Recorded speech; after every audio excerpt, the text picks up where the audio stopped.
Bom, vamos resolver mais um problema envolvendo aqui a nossa convecção.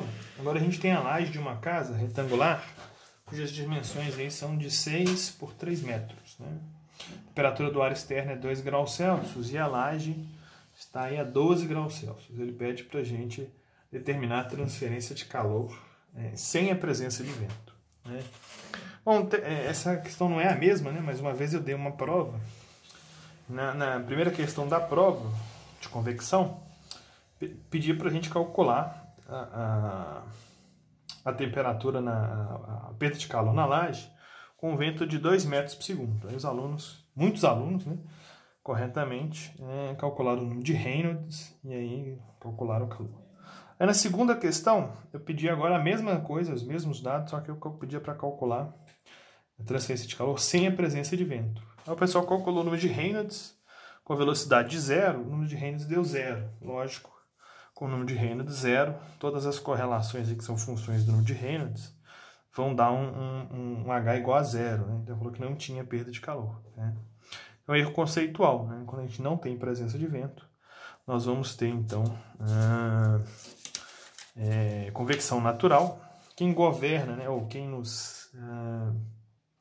algumas pessoas gostam de falar governar, né? Quem governa a convecção natural, o número que melhor representa para a gente a convecção natural é, na verdade, a nossa o número de Grashof. O número de Grashof, nós vamos... Está aqui, né? O G, que é a aceleração da gravidade, vezes beta, vezes ρ ao quadrado. Beta é o coeficiente de expansão térmica, expansão volumétrica. Diferença de temperatura entre a superfície e o ar. Comprimento característico ao cubo, vezes a nossa μ, que é a viscosidade, elevado ao quadrado. Okay? Bom, uma laje de uma casa, né, pode ser aproximada por uma placa horizontal. Né? Nós temos aqui dois conjuntos de correlações, né? Placas aquecidas viradas para cima ou placas aquecidas viradas para baixo. No caso de um telhado, né, que está a 12 graus Celsius da superfície, e o ar está a 12, nós podemos considerar que é uma placa quente virada para cima. Então vamos pegar aqui esse conjunto de equações. Para esse conjunto de equações, ele fala que a temperatura tem que ser a média das temperaturas, né? Então vamos calcular essa temperatura média. A temperatura média será a temperatura da superfície mais a temperatura do infinito, dividido por 2. Então 12 mais 2 dá 14, dividido por 2 dá 7 graus Celsius. Essa é a nossa temperatura, né?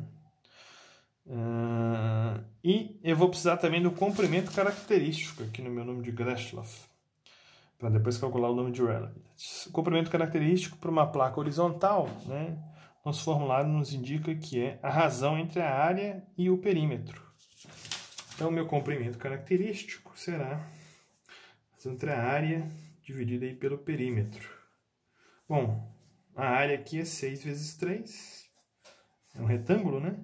O perímetro ali desse retângulo é 2 vezes 6 mais 2 vezes 3, né? Isso vai me dar, então,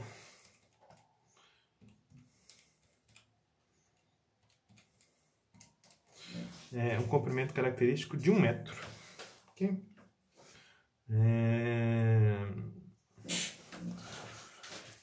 Okay? Bom, o beta, que é o coeficiente de expansão volumétrica, para os gases, que no nosso caso aqui é o ar, né, é 1 sobre a temperatura do infinito. Ele fala aqui para a gente avaliar. Não, na placa horizontal ele fala todas as temperaturas devem ser avaliadas na temperatura média. Tá? Então aqui é 1 sobre a temperatura, né, média. Eu vou ter 1 sobre 273 mais 7, né? Dá 1 sobre...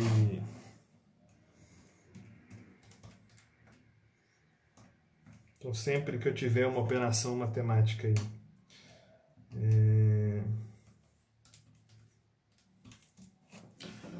1 sobre 280, tá? Sempre que eu tiver uma operação matemática aí com temperatura, que não seja uma subtração ou uma média simples, né? Que nem, por exemplo, essa aqui, poderia fazer em Celsius ou em Kelvin, obteria o mesmo resultado. Eu preciso usar, então, a temperatura em Kelvin. Bom, vamos obter aqui as nossas propriedades do ar, né? Então, o ar aqui a gente tem... nós vamos ter 5 graus Celsius. Deixa eu só abaixar aqui um pouquinho. Na tabela 15 nós temos 5, nós temos 10. Né? Então, o ideal é a gente fazer aí, poderíamos consultar no computador essas propriedades, né? Mas vocês podem ver que essas propriedades variam muito pouco, né? Vamos pegar aqui as propriedades que a gente mais interessa. O número de Prandtl, densidade, etc. Então, nós vamos ter que interpolar aí para poder descobrir essas propriedades a 7 graus Celsius. Vou anotar elas aqui, então. Nós temos... como essa a temperatura média entre esses dois pontos, 5 e 10, seria 7,5, né? Em vez de interpolar, eu vou fazer só a média, tá? Que já vai me dar um valor bem próximo ali de 7. Então, da nossa tabela...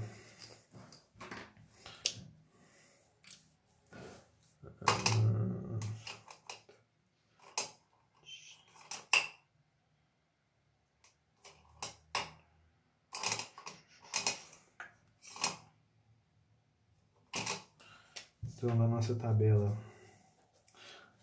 a 15, eu tenho que o ρ vai ser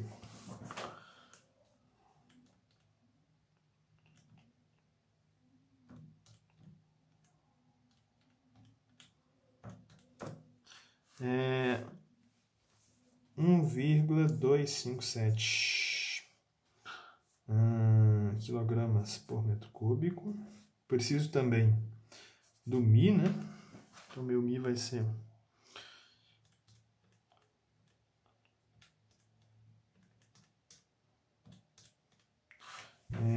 1,766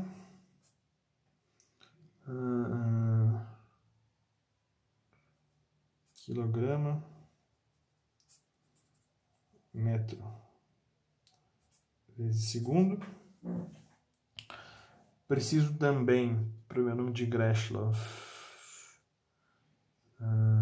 só. Vou anotar também o K aqui, que certamente eu vou precisar. A condutividade térmica, então, será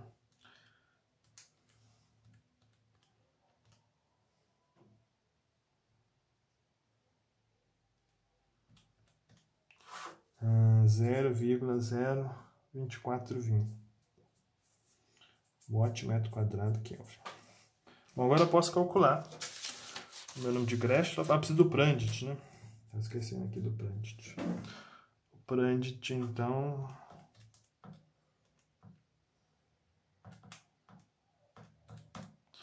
dá 0,7343. Então eu posso calcular agora meu número de Grashlov. Vamos calcular o número de Rayleigh de uma vez, né? Que é só multiplicar o Grashlov vezes Prandtl.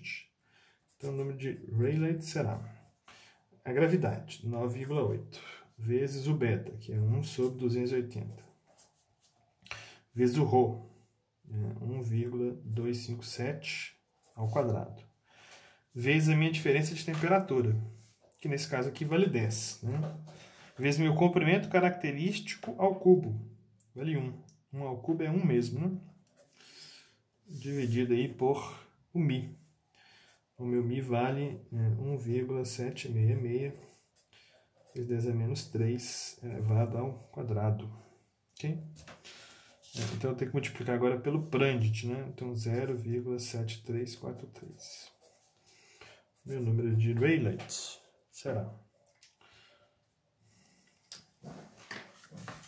9,8 dividido por 280 vezes 1,257 ao quadrado, vezes 10, dividido por 1,7.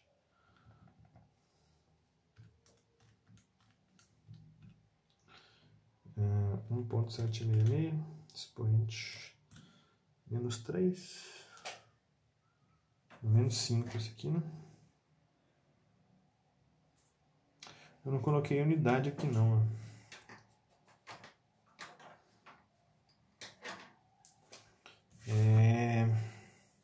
Aqui é menos 5, tá?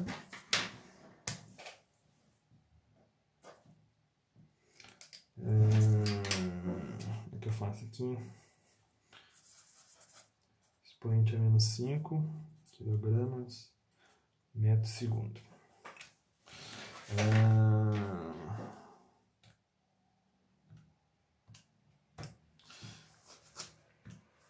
Deu 1.3 vezes 10 a 9.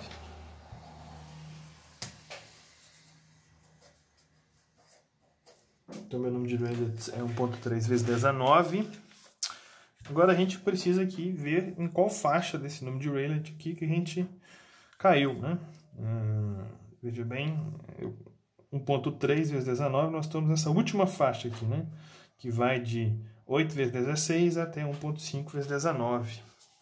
Então, meu número de Nusselt vale 0,15 Rayleighs a 1/3. Nusselt será 0,15 vezes 1 vezes 1,3 vezes 10 a 9 vai dar 1/3, né?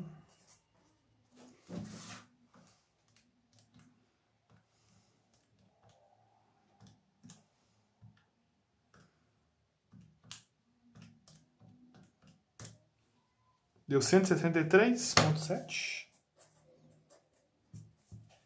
Então, meu Nusselt, eu posso... ele é o H vezes o comprimento característico dividido pelo K, né?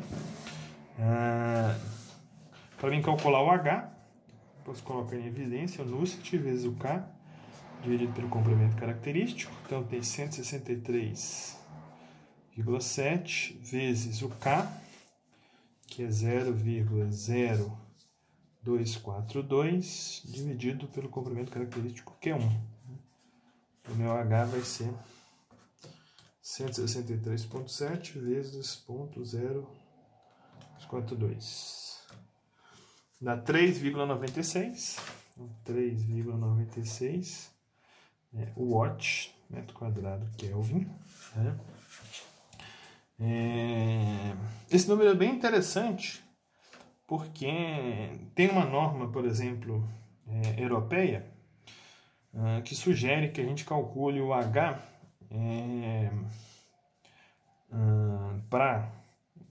torno de uma casa, né, para calcular efeito de conforto térmico, né? Ela sugere a seguinte equação, que o H é 4 mais 4 vezes a velocidade do vento. E a velocidade do vento seria em metros por segundo. Se nesse caso aqui a gente tiver 0, né, de velocidade do vento, nós vamos ter aí o mesmo H recomendado aí pela norma europeia, tá? Então faz muito sentido esse H. Eu não me lembro agora qual que é o número exatamente dessa norma ISO, né? Mas é uma norma sobre conforto térmico. Bom, seguindo então a nossa cálculo, a transferência de calor vai ser o H vezes a área vezes a temperatura da superfície menos a temperatura aí do infinito, né? Nesse caso aqui a gente sabe que ele está perdendo, né, calor. Então esse calor vai ser positivo. 3,96 vezes, temos aí 6 vezes 3 vezes 12 menos 2, né? Então nosso fluxo de calor será 3,96 vezes 6 vezes 3 vezes 10. 712,8 watts. Então esse é o calor aí perdido pela laje dessa casa, que deve naturalmente ser suprido aí por um sistema de aquecimento, uma bomba de calor ou algum aquecedor a gás, aquecedor elétrico, para manter a temperatura dentro da casa, dentro aí dos parâmetros aceitáveis. Ok? Bom, até o próximo vídeo.